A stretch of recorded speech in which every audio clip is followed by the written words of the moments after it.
Goldman Sachs, love them or hate them, they're pushing crypto to their clients, and overall you got to say that's pretty bullish. Let me show you some things that may surprise you about how much they're pushing it. Be sure to hit that follow and that like. Let's go.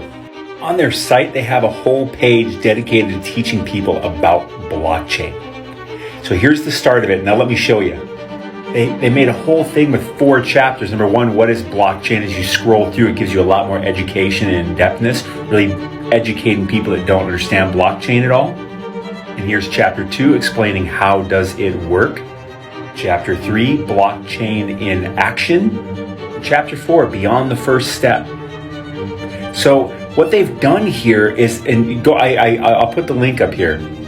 Go check it out, because the amount of time and effort they put into this was no joke. And they are really making a push for this. I don't like TradFi, right? We don't like that. But nonetheless, it's got to come over. There's a crap load of money they can put into crypto, and it's just more and more adoption of crypto. Hit the follow, hit the like. You're awesome.